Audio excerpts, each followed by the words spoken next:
Bonjour à toutes, bonjour à tous, mes frères et mes sœurs. C'est un honneur et un grand privilège de pouvoir servir Dieu ensemble au travers de la louange, de ce culte que nous rendons à notre Dieu. Nous voulons que là où vous êtes, chez vous, vous soyez bénis de la part du Seigneur. Nous voulons aussi accueillir tous les amis qui nous suivent régulièrement sur notre chaîne YouTube. C'est un honneur de savoir que vous êtes de plus en plus nombreux. Et nous prions que le Seigneur vous visite aussi et qu'il vous bénisse. Que son nom soit béni. Le premier chant qu'on va chanter, c'est un chant particulièrement joyeux. Là où vous êtes chez vous, vous pouvez vous lever pour le chanter. C'est un chant magnifique. L'Éternel est mon berger, je ne manquerai de rien.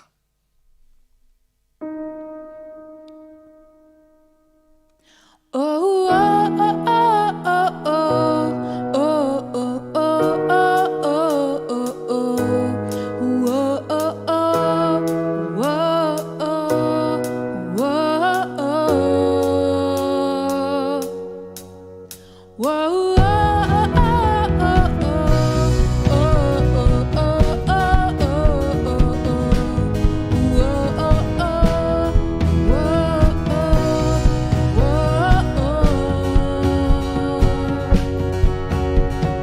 L'Éternel est mon berger, de rien je ne manquerai. Oh mon âme, chante mon âme. Passe la paille, il me conduit au bord des eaux calmes, je le suis. Oh mon âme, chante mon âme. Oui, toujours le bonheur et la grâce m'accompagneront devant sa face. Dans sa présence, tellement de joie, tellement de joie. Et tant qu'il se trouve auprès de moi, aucun mal, mon âme, tu ne craindras. Et dans son temps, je reviendrai, je reviendrai. Et si je traverse encore la vallée de l'ombre de la mort, oh mon âme, chante mon âme, puisqu'il m'aime le premier, non rien ne pourra me séparer de son amour, de son amour. Oui, toujours le bonheur et la grâce m'accompagneront devant sa face. Dans sa présence, tellement de joie, tellement de joie. Et tant qu'il se trouve auprès de moi, aucun mal, mon âme, tu ne craindras. Et dans son temps, je reviendrai, je reviendrai. Yahweh, Yahweh, tu fais briller sur moi ton soleil. Yahweh, Yahweh, ta lumière chante sur moi les ténèbres. Yahweh, Yahweh, ta parole éclaire mon sentier. Yahweh, Yahweh, Yahweh. Bientôt il viendra me chercher, et dans sa maison j'habiterai. Oh mon âme, chante mon âme, sans cesse jusqu'à son retour. Mon âme chante son amour tous les jours, tous les jours. Oui, toujours le bonheur et la grâce m'accompagneront devant sa face. Dans sa présence, tellement de joie, tellement de joie.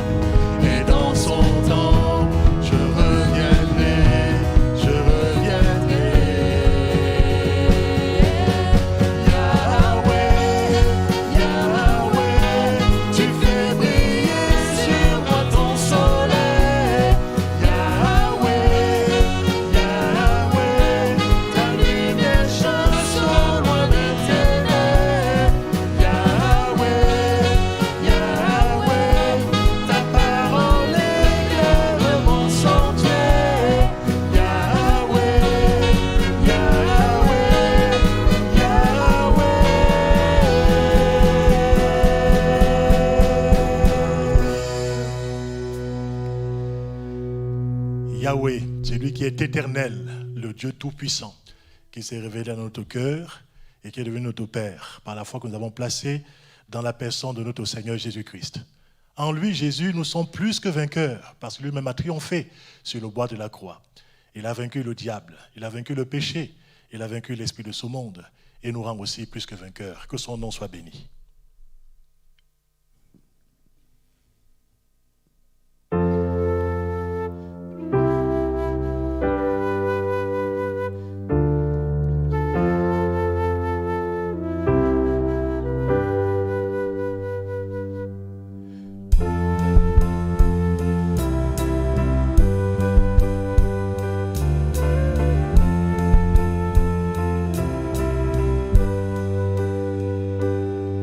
Tu combats pour nous en tout temps, entouré de tous les anges. Et je prends plaisir à savoir que tu es couronné vainqueur. Mon secours et mon défenseur, mon ami et mon sauveur. Par ta grâce je vis, j'existe pour t'adorer. Quand j'entends louer ta grandeur, devant toi je me prosterne, et la peur se tait devant toi. Tu es couronné vainqueur, que ta gloire inonde ce temps, ta puissance déborde. Par ta grâce je vis, j'existe pour t'adorer. Alléluia.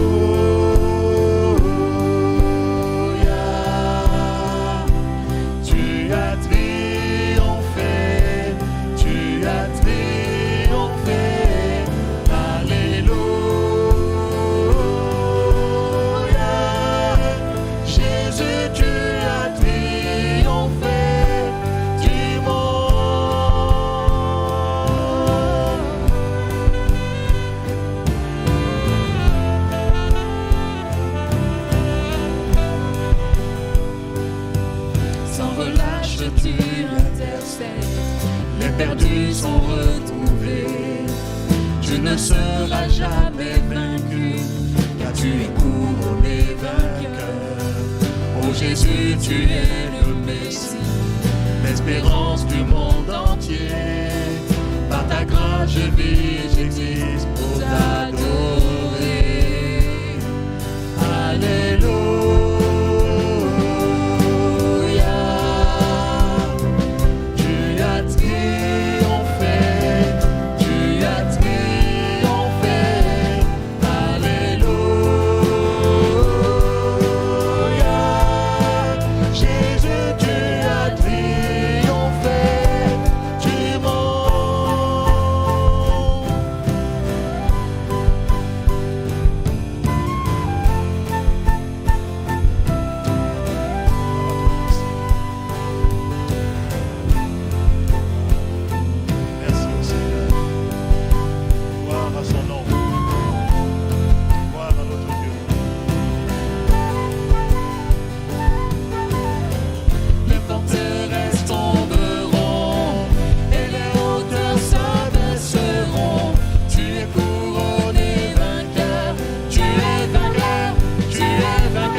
À la croix, ton œuvre accomplie, ton corps fut enseveli.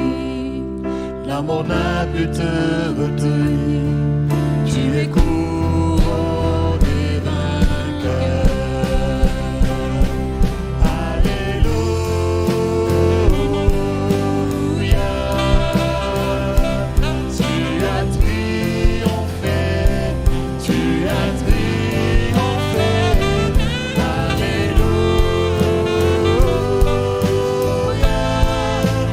Jésus, tu as triomphé.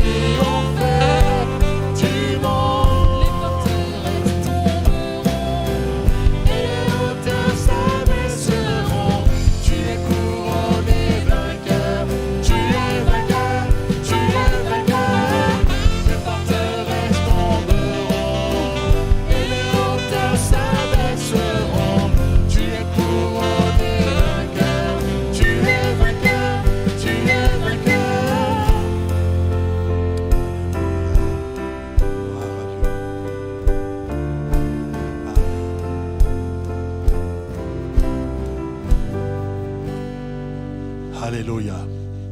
Ce Dieu qui nous aime nous rend aussi victorieux des circonstances par lesquelles nous pouvons passer.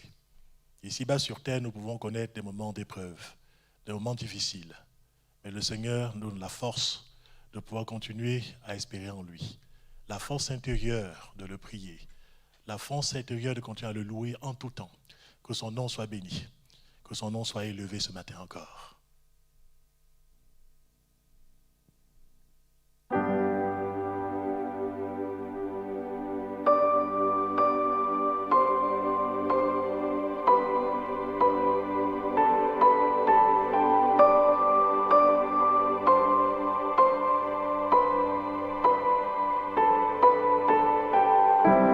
Me voici humblement devant toi, accueillant ta grâce qui se déverse en moi. Car voici ce que j'ai à t'offrir: un esprit brisé, une tête délaissée, un soupir. Tu seras la louange au cœur de mes épreuves. Tu seras la réponse à tout ce que je vis.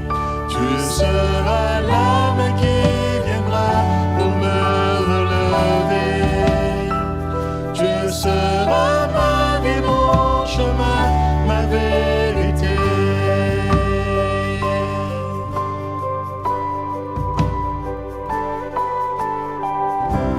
Relevé, restauré et guéri, là dans ta présence, en ta tendresse immense, en ce lieu où mon cœur est béni.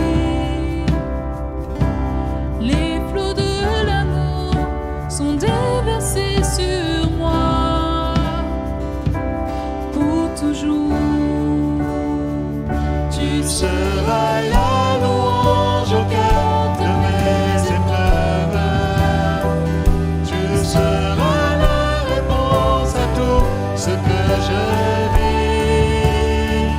Tu seras l'âme qui viendra pour me relever. Tu seras ma vie, mon chemin, ma vérité.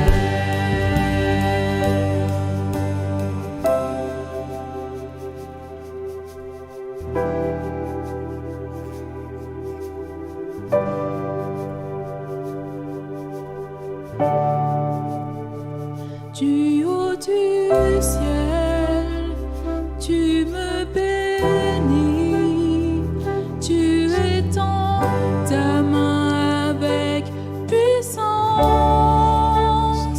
tu fends la mer, tu me saisis, sans peur je marche avec confiance. Du haut du ciel, tu me bénis, tu étends ta main avec puissance, tu fends la mer, tu me saisis, sans peur je marche avec confiance.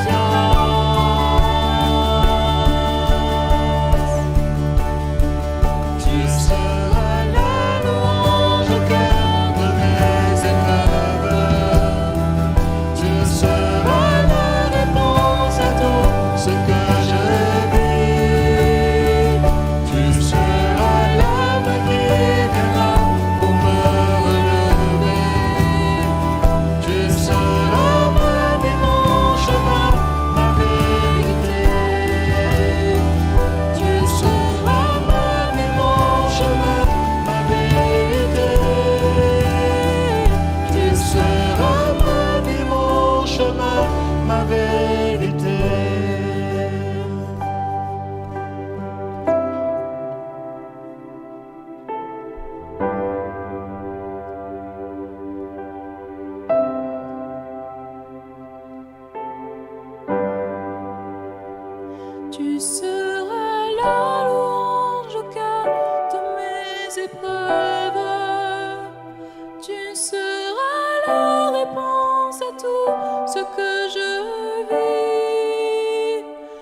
Tu seras l'homme qui viendra pour me relever.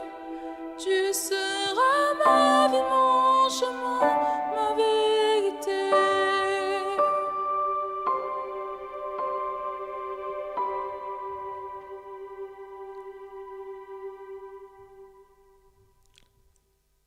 Merci au Seigneur de ce qu'il a changé nos vies.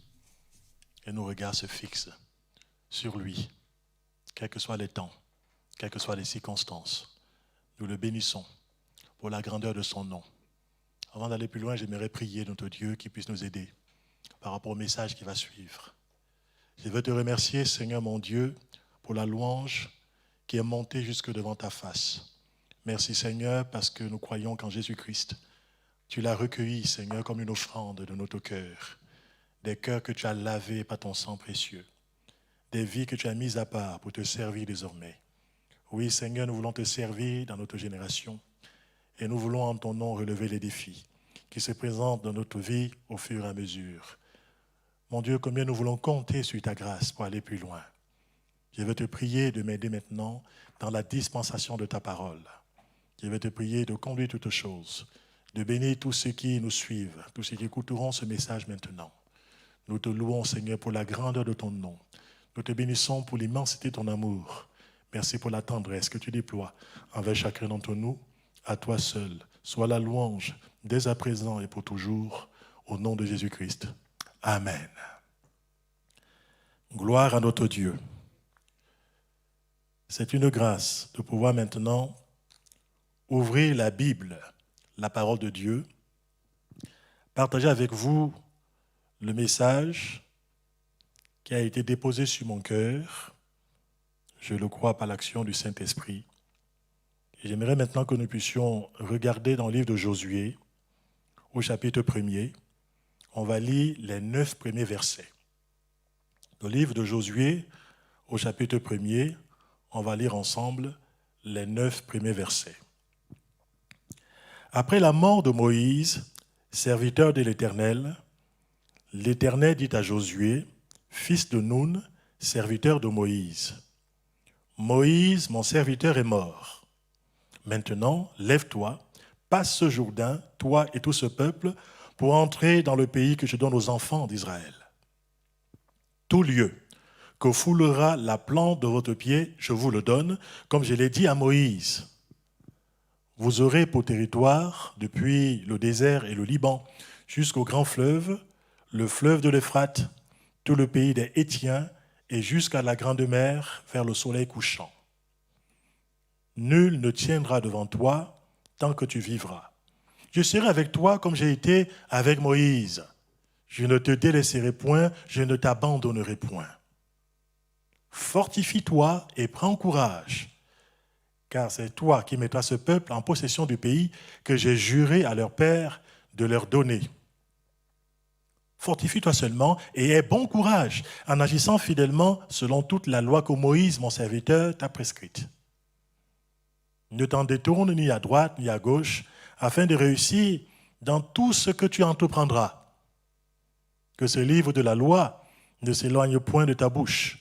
Médite-le jour et nuit, pour agir fidèlement selon tout ce qui est écrit.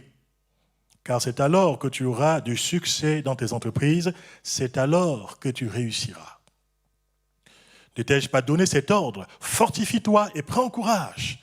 Ne t'effraie point, ne t'épouvante point, car l'Éternel, ton Dieu, est avec toi dans tout ce que tu entreprendras. C'est vrai que le peuple d'Israël venait de vivre un drame national. Moïse, le serviteur incomparable de Dieu jusqu'au terme de sa vie, est mort. Après avoir conduit le peuple d'Israël à quelques encablures seulement du pays promis par Dieu à ses ancêtres, Abraham, Isaac et Jacob. Après 30 jours de deuil national à pleurer le grand leader de la nation, il était temps aux yeux de Dieu de passer maintenant à autre chose, à l'étape suivante du plan de Dieu. Une ère nouvelle se profilait avec une nouvelle génération pour le peuple de Dieu, avec des expériences du désert pendant 40 années qu'ils avaient déjà vécues. Ils devaient passer maintenant à une autre étape.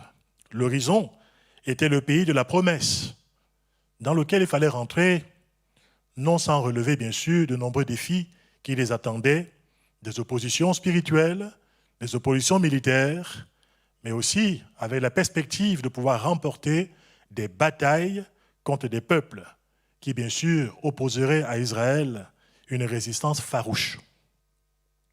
Josué, quand il a succédé à Moïse, il a environ 85 ans. C'est donc déjà un homme qui a quand même de l'expérience. Il devait maintenant assumer une responsabilité qui était lourde, immense, conduire une population de plus d'1 million de personnes.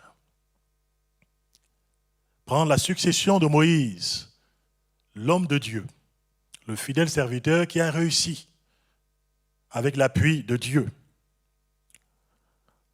Josué semble à ce moment décisif de l'histoire d'Israël, mais aussi de son histoire personnelle. Josué semble être animé de sentiments d'anxiété, des sentiments d'angoisse. On peut le comprendre, évidemment. Ce qui peut justifier d'ailleurs son besoin d'être encouragé à plusieurs reprises par Dieu lui-même dans la mission qu'il attend désormais. En étudiant l'histoire personnelle de Josué dans sa triple dimension temporelle, le passé, le présent et l'avenir, nous comprendrons mieux son état d'esprit au moment de passer de l'ombre pendant de nombreuses années auprès de Moïse à la lumière aux yeux de tous et aux yeux de Dieu. Et au-delà d'ailleurs de l'histoire personnelle de Josué, n'y a-t-il pas derrière chaque histoire humaine un récit qui peut nous permettre de pouvoir comprendre les réactions, les actions de chacun, surtout quand survient un défi, un obstacle à franchir, une nouvelle étape à envisager et à assumer. Nous verrons également dans la méditation de ce matin comment est-ce que Dieu a donné à Josué des éléments et des gages importants pour le rassurer et lui permettre d'affronter victorieusement les combats du temps présent et ceux qui sont à venir. Les principes dispensés par Dieu en ce temps-là à Josué, cette stratégie divine pourrait s'appliquer à nous croyants du XXIe siècle, s'appliquer en France comme ailleurs, quel que soit le contexte dans lequel nous pouvons nous trouver, parce que la parole de Dieu contient des principes qui sont immuables. Alors connaître l'histoire personnelle de Josué est pour nous riche d'instructions sur le plan spirituel. Que de souvenirs ont dû submerger le cœur de Josué, serviteur de Moïse, pendant si longtemps, au moment où son compagnon d'œuvre, son mentor, celui qui était avec lui le grand leader, au moment où il va décéder. Il a dû se rappeler des moments particuliers où Dieu l'avait préparé en l'associant à Moïse dans des épisodes très importants de l'histoire du peuple d'Israël, notamment pendant leurs années de pérégrination dans le désert, environ une 40aine d'années. Josué, dans ce moment de deuil national, a pu se remémorer plusieurs épisodes glorieux qu'il a vécus avec Moïse et qui l'ont marqué.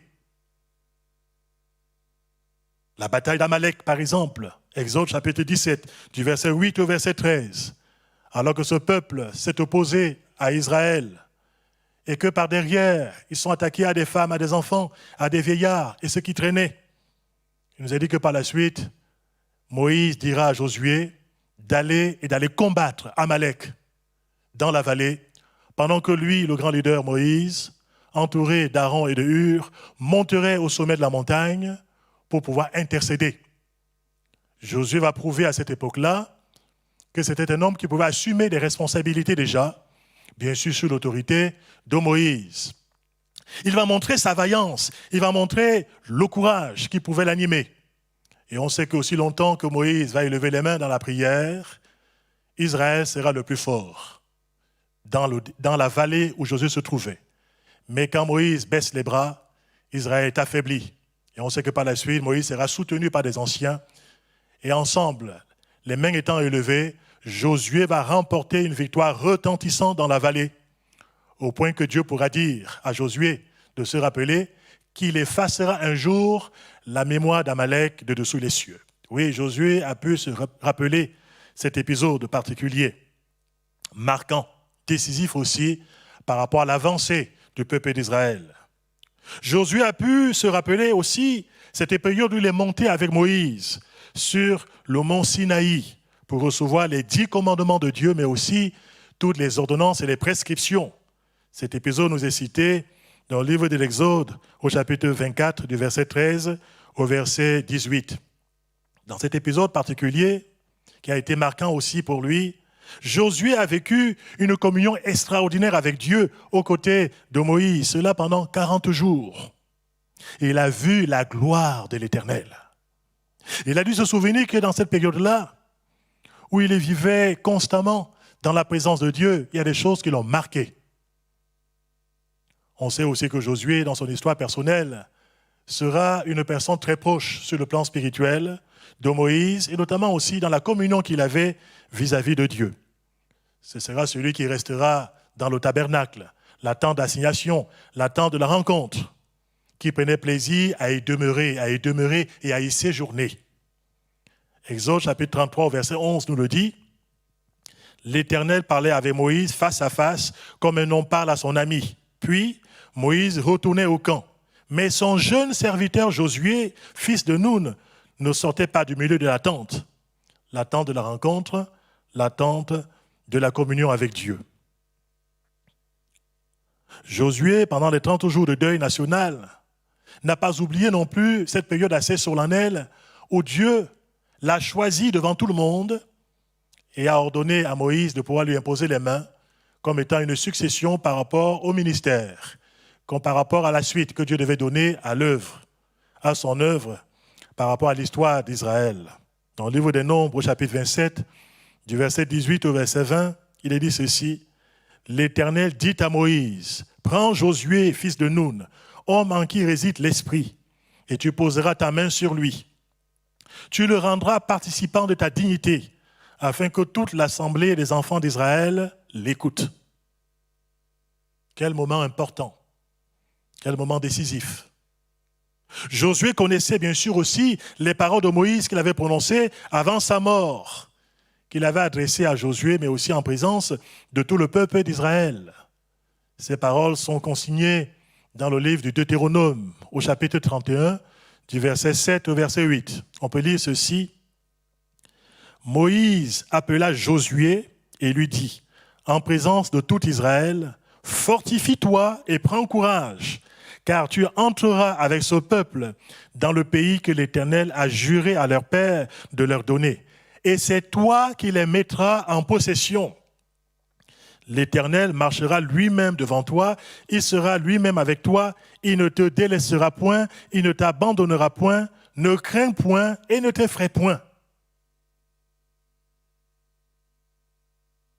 Quelqu'un peut-être qui m'écoute ce matin pourrait se dire, mais comment cela se fait-il qu'avec de telles expériences glorieuses que Josué a vécues dans le passé, avec de telles promesses que Dieu lui a communiquées directement, comment se fait-il que Josué avait encore besoin, au moment de pouvoir prendre la relève, de pouvoir assumer des responsabilités, comment se fait-il que Josué a eu besoin encore d'être encouragé par Dieu pour avancer sur le chemin de la victoire?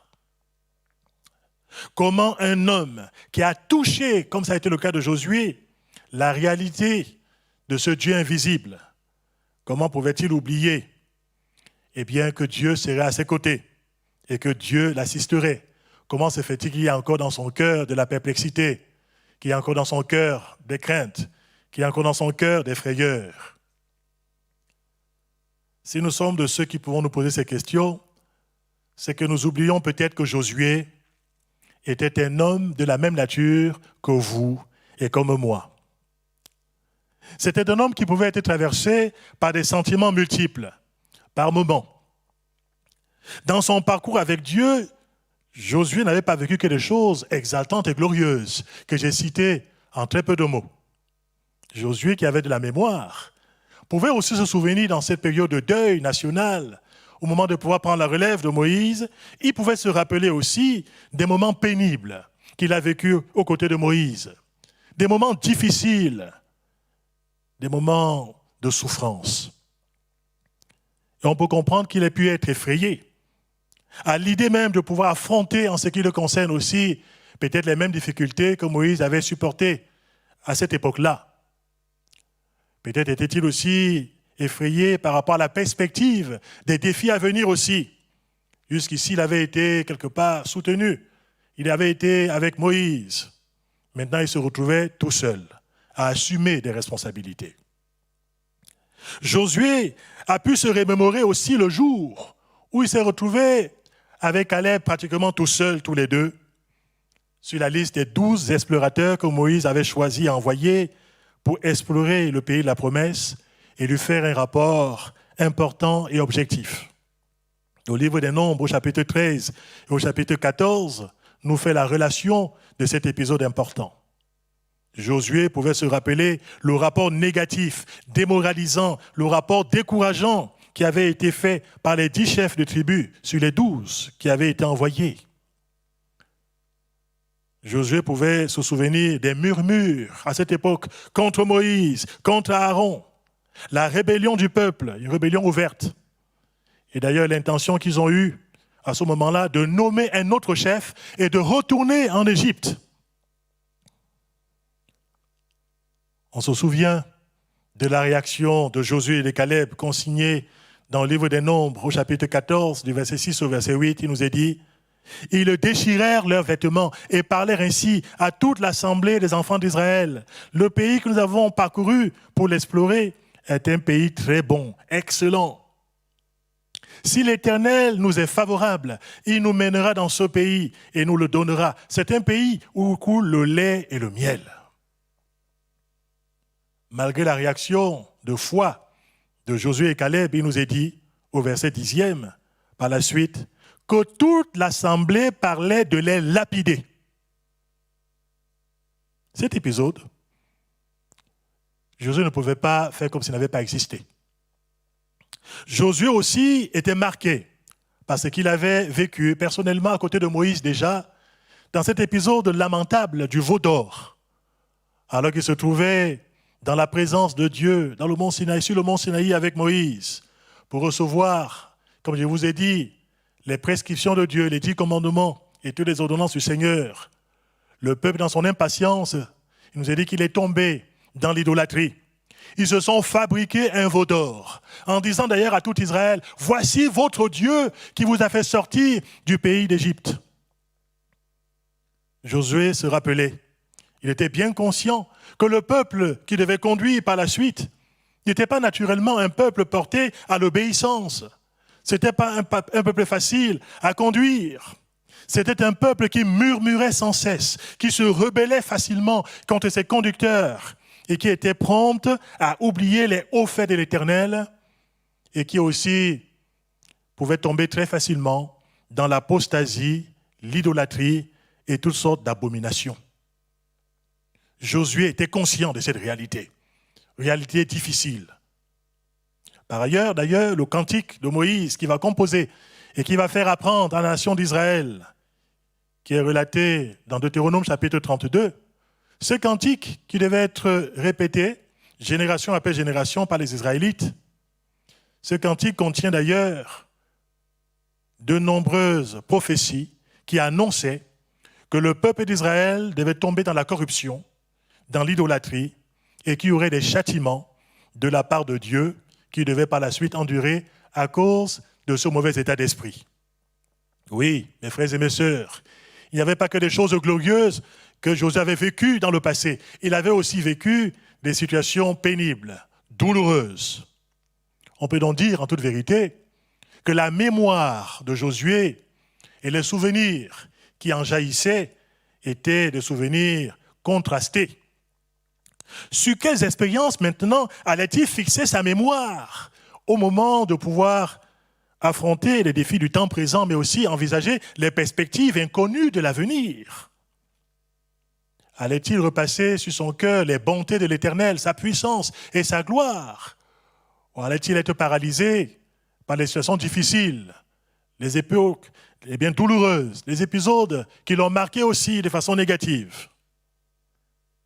Je voulais vous poser vous-même la question, vous qui m'écoutez ce matin.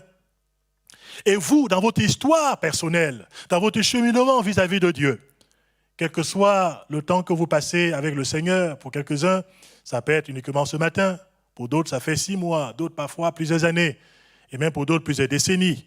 Où en êtes-vous sur le plan spirituel? Où en êtes-vous dans votre propre histoire? Êtes-vous de ceux qui sont constamment rivés uniquement sur les choses négatives qui peuvent vous paralyser et vous empêcher d'avancer dans le temps présent et de pouvoir être victorieux dans le contexte où vous vous trouvez? Ou êtes-vous de ceux qui finalement savent aussi repasser sur leur cœur les bontés de l'Éternel, repasser sur leur cœur les promesses de Dieu et ainsi être capable d'envisager le temps présent mais aussi l'avenir en étant capable de dire « Jusqu'ici, l'Éternel m'a secouru et nous a secourus ». Quelle est la tournure de votre état d'esprit? Quelle est la tournure de vos pensées? Comment orientez-vous vos souvenirs?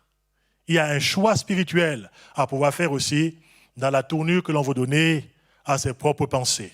Jérémie, le prophète, l'a compris beaucoup plus tard.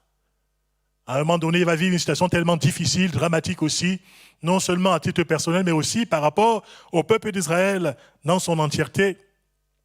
Son âme est abattue. D'ailleurs, il va le dire dans Lamentation, au chapitre 3, du verset 19 au verset 24. Il se trouve devant un choix. Et il va dire, quand je pense à ma détresse et à ma misère, à l'absinthe et au poison, mon âme est abattue au-dedans de moi. Donc quand il pense, quand il se souvient uniquement des choses négatives, son âme est dans l'abattement. Il ne peut pas avancer. Mais il va dire, voici ce que je veux repasser dans mon cœur. Il y a là une notion d'orientation de nos pensées, une notion de volonté personnelle, d'envisager les choses dans le domaine de la foi. Voici ce que je veux repasser dans mon cœur, ce qui me donnera de l'espérance. Et il va dire, les bontés de l'Éternel ne sont pas épuisées, ses compassions ne sont pas à leur terme, mais elles se renouvellent chaque matin. Et il va dire qu'il est bon d'attendre en silence le secours de l'Éternel. Un choix spirituel, un choix moral, par rapport à la tournure de nos pensées. Josué avait une mémoire contrastée et sans doute était-il beaucoup plus imprégné par des choses négatives à ce moment-là. On peut comprendre qu'il y a un contexte douloureux. Moïse vient de mourir et même si Josué avait été préparé à prendre la suite, il va ressentir dans son cœur une pression très forte. L'émotion du moment semble le submerger. Il doit faire face désormais à la réalité. Moïse n'est plus là, mais il faut pourtant que la vie puisse continuer. Et c'est à lui de pouvoir conduire le peuple à assumer de nouvelles responsabilités. Et lui aussi doit assumer celles qui lui sont imparties. Il doit composer désormais avec la vie quotidienne, même si certains aspects peuvent lui paraître effrayants. Josué s'interroge sur son avenir, et il s'interroge aussi d'ailleurs sur l'avenir de l'œuvre de Dieu. Est-ce que Dieu sera à mes côtés comme il a été aux côtés de Moïse? Est-ce que Dieu soutiendra son œuvre comme il a fait au temps de Moïse? Vous savez, les disciples de Jésus-Christ eux-mêmes, tout en marchant avec le Christ, ils ont eu des épisodes où ils se sont laissés dominer par des inquiétudes. Inquiétudes par rapport à leur vie personnelle, par rapport à leurs besoins, par rapport à leur avenir, par rapport à l'œuvre de Dieu. D'où cet enseignement d'ailleurs de Jésus-Christ dans Matthieu chapitre 6, qui va leur dire en définitive, ne vous inquiétez pas de toutes ces choses. Votre Père sait que vous en avez besoin. Et il va dire aussi finalement de pouvoir chercher premièrement le royaume de Dieu et sa justice, et toutes ces autres choses nous seront données par-dessus. Il y a ces disciples qui s'inquiétaient de savoir quels seraient les temps et les moments où le Seigneur devait instaurer son royaume ici-bas sur terre. Actes des Apôtres chapitre 1er. Jésus-Christ va leur dire, avant de remonter au ciel, ce n'est pas à vous de connaître les temps et les moments. Quelque part, maintenant, c'est à vous de pouvoir assumer et marcher par la foi dans le fait que Dieu n'abandonnera pas son peuple et ne pourra jamais abandonner ceux qui sont attachés à sa personne. Je reconnais, mes frères et mes sœurs, mes amis qui m'écoutaient ce matin, que nous pouvons être de ceux-là aussi qui pouvons connaître des inquiétudes, qui pouvons être habités par quelques frayeurs, quelques angoisses qu'on n'ose même pas partager avec d'autres personnes. Ça peut être le cas de quelqu'un qui m'écoute ce matin. Et c'est vrai que les temps qui courent et aussi l'horizon qui semble se profiler devant nous avec des crises multiformes, mais aussi effrayantes, malgré les efforts déployés par des personnes humaines, les autorités politiques et d'autres autorités scientifiques, malgré les solutions qui semblent être envisagées, tout cela semble ne pas pouvoir apaiser le cœur, peut ne pas apporter cette assurance au fond de nous-mêmes aussi. L'inquiétude, malgré tout, peut nous habiter et même parfois, je pourrais dire, nous étreindre fortement, quoi que l'on dise et quoi que d'autres personnes puissent penser. Oui, l'avenir peut être pour nous source d'inquiétude légitime.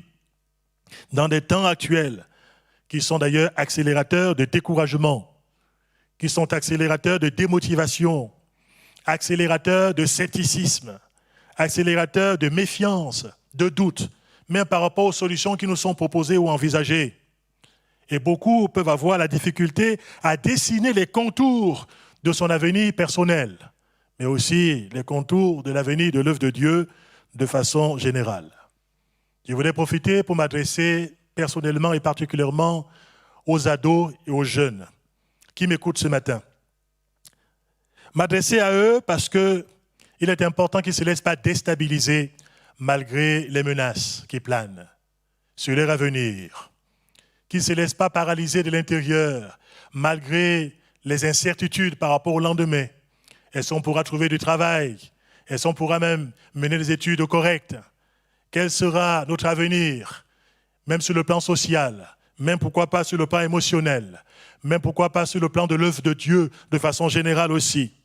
Je voulais vous dire, mes frères et mes sœurs, mes amis plus jeunes, que vous n'êtes pas une génération oubliée de Dieu. Le Seigneur se soucie de nos adolescents, il se soucie de notre jeunesse. Il a pour cette génération aussi des projets de paix. Il a un avenir, il a l'espérance de la jeunesse de nos églises. Et j'aimerais vous le dire, que le Seigneur ne vous délaissera pas, le Seigneur ne vous abandonnera pas. C'est très important de le rappeler. Mais au-delà de la jeunesse, je pourrais dire que quelle que soit notre expérience spirituelle dans la vie de Dieu, Dieu sait que vous et moi, nous avons un besoin criant d'être régulièrement encouragés, d'être parfois motivés, voire remotivés, d'être fortifiés parce que nous sommes fragiles, d'être rassurés parce que nous paniquons très facilement, malgré la connaissance que nous pouvons avoir vis-à-vis de Dieu. Le Seigneur qui est bon, il est là pour nous rassurer, pour que nous puissions tenir ferme et que nous puissions continuer à avancer sur le chemin de la vie, les yeux fixés sur lui. Voilà pourquoi pour Josué, il va déployer à son égard une stratégie spirituelle qui est pour nous aujourd'hui une source d'inspiration, une source d'enseignement sur le plan spirituel. Mes frères et mes amis, Dieu qui nous connaît parfaitement, il sait nous rassurer à bon escient. Il sait nous rassurer au bon moment. Il connaît le temps présent. Il a aussi la maîtrise absolue par rapport à l'avenir. Voilà pourquoi auprès de Josué, il va s'approcher. Il va lui communiquer 6 éléments pour le rassurer et faire de lui non pas quelqu'un qui va vivre dans l'abattement, dans le découragement, mais une personne qui va se lever et être vainqueur. Non pas subir les circonstances, mais contrôler finalement les événements par la foi placée en Dieu. La première clé qu'il va laisser à Josué, c'est le fait que Josué doit se lever et prendre position par la foi. On l'a vu au verset 2. Lève-toi. Quelque part, il veut dire à Josué, dans ce temps-là, assez d'être assis dans les lamentations, assez d'être assis dans l'apitoiement sur son sort, assez d'être assis dans l'abattement, dans le découragement, dans l'indécision, assez d'être assis dans des raisonnements humains, dans des calculs de toutes sortes, assis finalement et se nourrissant de toutes sortes de théories bizarres, fumeuses, assis à rester à échafauder toutes sortes d'hypothèses, à imaginer toutes sortes de scénarios catastrophiques qui pour certains n'arriveront même pas. Assez d'être assis dans la nostalgie des temps anciens, des temps passés, qui à nos yeux nous semblent meilleurs. C'est aujourd'hui qu'il faut se lever, quelle que soit ta situation et quel que soit le contexte. Se lever, c'est prendre position pour Dieu et au nom de Dieu. Se lever, c'est lui remettre notre destinée. C'est lui montrer aussi notre disponibilité à le suivre sur le chemin qui va nous indiquer au fur et à mesure. La marche par la foi, ce n'est pas une marche qui est éclairée sur de nombreux kilomètres à l'avance. C'est une étape après une autre étape, un pas après un autre pas, et mon juste vivra par sa foi. Une foi qui est nourrie, bien sûr, et alimentée par la parole de notre Dieu. La deuxième clé qu'il va donner à Josué et qui nous intéresse aujourd'hui, cet homme qui est assis et qui était dans le découragement, qui va maintenant se lever, le Seigneur va lui communiquer une direction et une motivation à se lever. Au verset 2, il va dire « Passe ce Jourdain pour entrer dans le pays de la promesse ». Quelque part pour nous aujourd'hui, pour contextualiser les choses, il va dire quelque part à Josué « Ne te laisse pas arrêter par les obstacles qui sont symbolisés par le Jourdain. Avance, les yeux fixés sur les promesses de Dieu dans sa parole. » Quelqu'un qui est motivé, c'est quelqu'un qui bouge à l'intérieur de son cœur par rapport à une perspective. Avance et continue à avancer, malgré les nuages sombres et les prévisions pessimistes de certains médias qui nous rabâchent les choses à longueur de journée. Ne te laisse pas contrôler. Avance en marchant selon la parole de Dieu. Troisième clé, le Seigneur donne à Josué l'assurance de sa présence qui va l'accompagner dans la nouvelle étape. Il y a comme ça des étapes de notre vie. Le Seigneur nous engage en nous disant, à chacune des étapes de ta vie, je serai à tes côtés, je t'accompagnerai. Aussi longtemps que tu garderas les yeux fixés sur moi, je te conduirai. Ne suis-je pas le bon berger de ton âme, qui te conduit dans les eaux paisibles, qui te conduit dans les sentiers de la justice.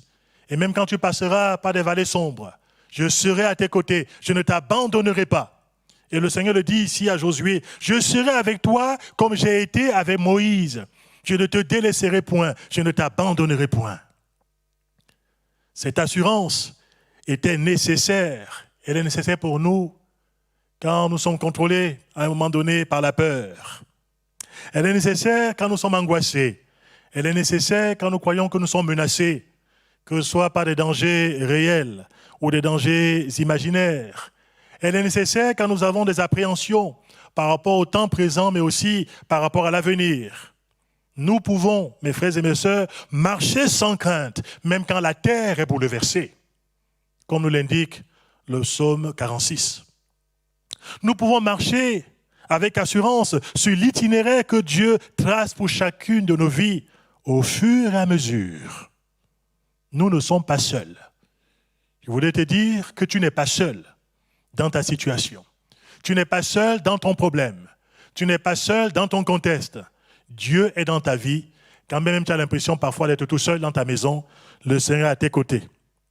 Le Seigneur te soutiendra. Le Seigneur n'abandonnera jamais ceux qui lui appartiennent, ceux qui ont fait alliance avec lui par le sacrifice de Jésus-Christ. Jésus n'a-t-il pas fait la promesse à ses disciples ? Je suis avec vous tous les jours jusqu'à la fin du monde. Nous ne sommes pas appelés à raisonner par rapport à cette promesse. Nous sommes appelés à croire celui qui est la vérité, la personne de Jésus-Christ. Il est à côté de ses disciples, et cela jusqu'à la fin de ce monde. Oui, ce monde un jour prendra fin, mais ce ne sera pas pour nous la fin. Ce ne sera pas pour l'Église la fin. Notre fin, notre finalité, c'est d'habiter avec le Seigneur Jésus-Christ dans son ciel de gloire et de régner avec lui pour toute l'éternité. Nous savons où nous allons parce que le Seigneur nous conduit. Et un jour, il viendra enlever de ce monde son Église fidèle. Il ne permettra pas que nous soyons éprouvés au-delà de nos forces. Il ne permettra pas que le pieux soit éprouvé au-delà de ses capacités de résistance. Notre Dieu est capable d'abréger les temps s'il décide ainsi. En tout cas, le Seigneur nous considère comme étant la prunelle de son œil. Nous avons de la valeur à ses yeux. Il ne nous laissera pas dans ce monde éprouvé au-delà de ce que nous pouvons supporter. Que son nom soit béni. Alléluia. Gloire à son nom. La quatrième clé qu'il donnera à Josué, elle est celle-ci. Fortifie-toi et prends courage. Il y a ici de la part de Dieu des choses qu'il va faire lui-même, parce que Dieu est capable de nous fortifier sans que nous puissions nous-mêmes aussi avoir besoin de nous fortifier. Mais le Seigneur veut nous associer dans cette œuvre de fortification intérieure. Il y a toujours la part de Dieu, celle qu'il va faire, mais il y a aussi la part de l'homme. La part de Dieu, par exemple, nous est citée dans Ésaïe, chapitre 41, verset 10. Quand Dieu va dire ceci à son peuple, « Ne crains rien, car je suis avec toi. Ne promène pas des regards inquiets, car je suis ton Dieu. Je te fortifie. Je viens à ton secours. Je te soutiens de ma droite triomphante. » Quelle assurance! Dieu qui est capable de secourir son peuple, de le fortifier. Oui, la part de Dieu sera toujours assumée parce que Dieu est fidèle. La part de Dieu aussi, les personnes l'ont comprise, passera par notre vie de prière en disant à Dieu, tu vois ces choses qui pèsent sur mon cœur, tu vois ces craintes qui parfois taraudent, eh bien mon cœur aussi, je me présente à toi devant les défis à relever, un peu comme Néhémie l'a fait. Dans Néhémie chapitre 6 au verset 9, il va dire à Dieu dans sa prière, « Maintenant, ô Dieu, fortifie-moi. » Peut-être c'est le cas de quelqu'un ce matin qui va dire, ce matin même, « Seigneur, maintenant, j'ai besoin que tu me fortifies. » Soyez sûr que Dieu est capable de le faire et qu'il répond à la prière. Dieu nous fortifie dans la part qui est la sienne. Il nous fortifie puissamment par son esprit dans l'homme intérieur, pour reprendre l'expression de l'apôtre Paul dans Éphésiens au chapitre 3 au verset 16. Des serviteurs de Dieu ont rendu aussi témoignage, comme l'apôtre Paul d'ailleurs, d'avoir été fortifiés à des moments clés de leur vie par le Seigneur Jésus-Christ lui-même. On le voit dans les Actes des Apôtres, mais l'apôtre Paul le souligne dans 1 Timothée chapitre 1 verset 12 et dans 1 Timothée chapitre 4 au verset 17. Il va dire, je rends grâce à celui qui m'a fortifié, au Seigneur Jésus-Christ. Il m'a fortifié. Oui, Dieu fait toujours sa part. Et les disciples de Jésus-Christ sont fortifiés à tous égards, eh bien par Dieu, par sa puissance glorieuse dans leur homme intérieur pour qu'ils puissent faire face aux défis du temps présent. Dans le fait de te fortifier, mes frères et mes sœurs, n'oublions quand même pas que nous avons aussi notre responsabilité. Nous avons aussi notre part. Et Josué ici est mis devant ses responsabilités. Il y a des choses que Dieu va faire. Mais il y a aussi la part de Josué, il nous a dit, fortifie-toi et prends courage. Se fortifier. Le croyant sera appelé à se fortifier au moyen de sa foi en Dieu. La foi nous rend forts. La foi nous rend vainqueurs dans ce monde. Abraham, il nous a dit de lui, en tant que le père de la foi, dans Romains chapitre 4, du verset 20 au verset 21, il nous a dit qu'Abraham a été fortifié par sa foi. Il ne doutait pas par incrédulité au sujet de la promesse de Dieu, mais il fut fortifié par sa foi, donnant gloire à Dieu, ayant aussi la pleine conviction que ce qu'il promet, il peut aussi l'accomplir. Abraham a été fortifié par sa foi. Ne compte pas toujours sur la foi des autres personnes, sur la foi de l'Église. Le Seigneur aussi veut que tu puisses mettre en exercice la foi qui t'a impartie dans ton cœur et que tu puisses nourrir cette foi par une communion authentique avec lui, mais aussi par la méditation de sa parole. Fortifie-toi dans la foi et tu seras de plus en plus fort sur le plan spirituel. Se fortifier au moyen de la prière. Je l'ai dit tout à l'heure par rapport à Néhémie. Oui, c'est vrai. Le Seigneur nous fortifie quand nous nous déchargeons sur lui. Quand nous venons dans sa présence, nous cherchons son secours. Comme le psalmiste a pu l'expérimenter dans le psaume 138, verset 3. David pouvait dire, au jour de ma détresse, j'ai crié vers toi, tu m'as fortifié, tu m'as rassuré. Le Seigneur l'a fortifié, pourquoi? Parce qu'il a invoqué le Seigneur. Ça, c'est notre part. Prends courage, mon frère. Prends courage, ma sœur. Mais fortifie-toi dans le Seigneur. Et notamment aussi dans toutes les armes qu'il t'a déjà données. Dans Éphésiens chapitre 6, à partir du verset 10, il nous est dit de nous fortifier dans le Seigneur par sa force toute puissante et de revêtir toutes les armes qu'il nous a déjà données. Et nous les avons décrites en suivant, à partir du verset 10 jusqu'au verset 19 du chapitre 6 d'Éphésiens. C'est à nous de nous revêtir de ces armes. C'est à nous de pouvoir résister le mauvais jour. C'est à nous d'être fermes dans la foi. Nous avons été équipés par le Seigneur. Le Seigneur ne va pas nous équiper contre notre propre gré, Il nous a donné des capacités de le faire. Notre responsabilité, c'est de nous revêtir de la puissance même de Dieu. Fortifie-toi et prends courage. Le croyant puise son courage, non pas en lui-même, parce qu'il est fragile, mais il trouve son courage en puisant son courage auprès de Dieu, auprès du Seigneur, dans cette communion avec lui, quels que soient les temps par lesquels il peut passer. Le courage, c'est un élément très important de notre marche victorieuse ici-bas sur terre. Ce courage se nourrit de la foi en Dieu, mais aussi d'une sainte détermination à avancer dans les voies de Dieu malgré les obstacles sur le chemin. Jésus a pu dire ceci avant son départ auprès de son Père céleste. Il a averti ses disciples dans Jean chapitre 16 au verset 33. Il leur a dit, « Vous aurez des tribulations dans le monde, mais prenez courage, j'ai vaincu le monde. » Prendre courage auprès de qui? Bien sûr, auprès du Seigneur, parce qu'il a vaincu le monde et nous rend aussi plus que vainqueurs. Prendre courage dans le fait qu'on n'est pas tout seul. Josué n'avait pas à s'épouvanter outre mesure. Déjà, Dieu était présent à ses côtés, mais il y avait aussi des officiers à ses côtés. Il y avait aussi des vaillants soldats à ses côtés. Mes frères et mes sœurs, on n'est pas tout seul dans le combat de la foi. Nous avons nos frères, nous avons nos sœurs qui ont les mêmes valeurs que nous, qui ont aussi les mêmes défis à relever que chacun d'entre nous. Nous pouvons nous fortifier et prenons courage aussi par rapport aux uns, par rapport aux autres. Dans cette marche ici-bas sur terre, nous ne sommes pas tout seuls. Nous sommes une église et nous sommes l'église de Dieu. En regardant la vie des uns et des autres, nous pouvons nous aussi prendre courage. En constatant comment Dieu a secouru telle ou telle personne, nous pouvons dire aussi, s'il a fait pour lui, il peut le faire aussi pour moi. Et on s'encourage mutuellement aussi par la connaissance que l'on a des uns vis-à-vis des autres. Et la communion fraternelle est un moyen extraordinaire. Le contact que nous avons les uns vis-à-vis des autres nous donne de pouvoir garder le courage aussi, y compris dans nos épreuves. Cette recommandation de se fortifier, de prendre courage, était particulièrement importante pour Josué à cette étape de sa vie. On peut le constater avec le nombre de fois où cet ordre lui est répété. Dieu ne parle jamais pour ne rien dire. Il ne se répète pas parce qu'il a oublié quelque chose. Le Seigneur le sait, on a besoin d'entendre et de réentendre cette réalité. Et pour vous qui m'écoutez ce matin, le Seigneur vous dit, fortifie-toi et prends courage. Même si tu as déjà écouté plusieurs prédications à ce sujet, peut-être que tu passes dans ce moment où tu as besoin de te fortifier. Tu as besoin de reprendre courage, de pouvoir prendre ta marche en avant, de ne pas rester assis. Voilà pourquoi ici, Dieu, en terminant, va donner à Josué une prescription et en même temps aussi lui ouvrir des perspectives extraordinaires.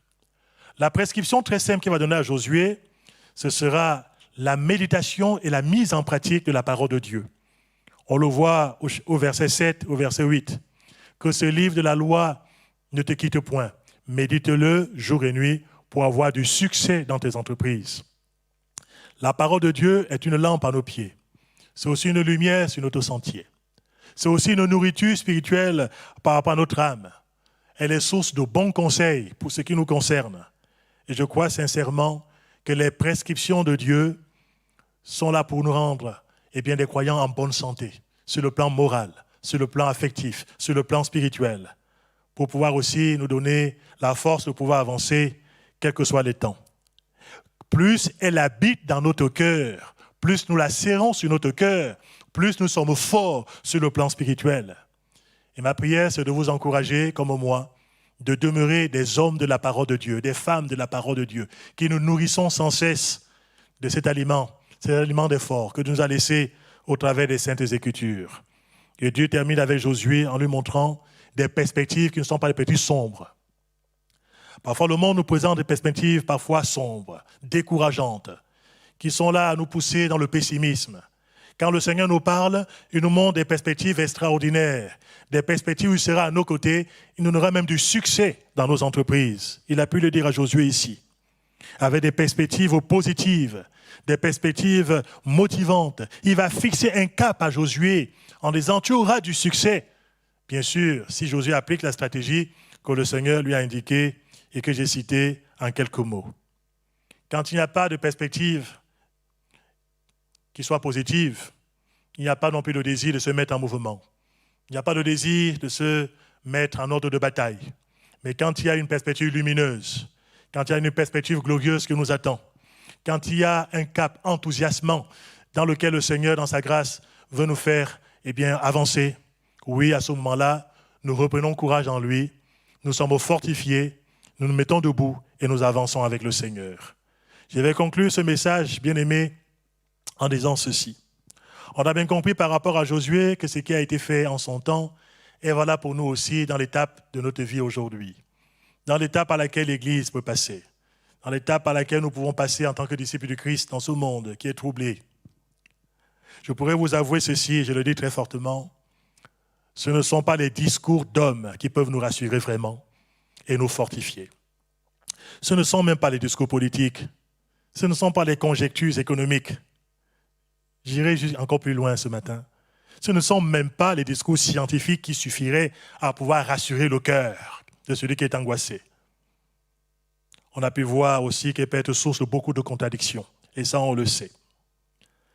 La science n'est pas le Dieu de l'Église. Nous ne sommes pas contre la science, mais la science n'est pas notre Dieu. Dieu est notre Dieu, alléluia. Il sait toutes choses. Même tous les espoirs que l'on peut placer sur la science, sur une panacée universelle que l'on pourrait découvrir, sur quelque chose qui pourrait arrêter et enrayer les maux de ce monde, ce sont des panacées humaines qui ne résolvent pas en profondeur les vrais problèmes. Dieu seul est capable de rassurer son peuple dans le monde dans lequel nous vivons et dans la période que nous traversons en ce moment. Nos espoirs peuvent se placer dans ce Dieu qui ne ment point et qui jamais ne se contredit. Ce Dieu qui est tout-puissant et qui est fidèle pour nous accompagner devant les défis à relever. Ce Dieu de Josué, qui est notre Dieu aujourd'hui aussi, a merveilleusement ranimé la foi, le zèle et l'espérance de Josué. La suite du récit nous le montre de façon remarquable. Au travers de sa parole, de son Esprit Saint, Dieu veut renouveler notre vision du temps présent, mais aussi éclairer notre avenir. Laissons-nous encourager par de nombreuses promesses de sa parole. Notre Dieu est grand, au-dessus des circonstances. Et il nous éclairera au fur et à mesure. Parfois, des personnes croyantes, on peut tomber dans des pièges. Je pourrais vous dire que le Seigneur saura avertir son peuple en son temps pour que son peuple ne tombe pas dans des pièges qui pourraient être plantés par le diable. Je remercie le Seigneur parce qu'il est au milieu de son peuple. Il est celui qui nous éclaire au fur et à mesure. Notre avenir appartient à Dieu. C'est à nous, c'est à vous. C'est à nous de nous lever chaque jour et d'avancer les yeux fixés sur lui. La plus grande victoire de notre vie n'est pas sur les événements ou sur les gens. La plus grande victoire à remporter est sur soi-même avec l'aide de Dieu. Que le nom du Seigneur soit béni. Courbons nos cœurs devant lui. Seigneur, je veux te remercier pour le message que tu as transmis à chacun d'entre nous. Je veux te remercier pour ta parole qui est source de vie, de réconfort, d'encouragement, qui est source d'instruction spirituelle pour nous. Tu ne nous as pas abandonnés dans ce monde et jamais tu ne nous délaisseras. Tu ne nous quitteras pas quand les temps sont mauvais. Au contraire, plus que jamais, tu nous sais près de ton cœur. Je veux te prier que la foi de mes frères et de mes sœurs ne défaille point. Mais au contraire, avec la grâce de Dieu, nous puissions puiser, mon Dieu, auprès de toi, tout l'aliment dont on a besoin pour pouvoir vaincre les défis du temps présent, mais aussi envisager l'avenir, non pas comme les gens du monde, mais les envisager, cet avenir-là, les yeux fixés sur la parole. Merci de fortifier chacun d'entre nous. Nous voulons nous aussi nous fortifier. Par rapport à tout ce qu'on a partagé ensemble ce matin, nous voulons nous lever. Nous voulons être courageux devant toi. Nous ne voulons pas être des mauviettes ici-bas sur terre, soumis à des grés, des circonstances. Mais nous voulons être des hommes et des femmes qui assumons nos responsabilités, appuyés sur toi et secourus par ta grâce. Nous te remercions parce que nous ne sommes jamais tout seuls. Nous te louons parce que tu es dans notre cœur. Tu es aussi au cœur de ton Église. Que ton nom soit béni au nom de Jésus-Christ. Amen. Béni soit le nom de notre Seigneur. Je vous souhaite de passer tous une excellente semaine sous le regard de votre Dieu. Que le Seigneur, dans sa grâce, continue à vous fortifier. Et vous aussi, fortifiez-vous et prenez courage en lui. Gloire à Dieu.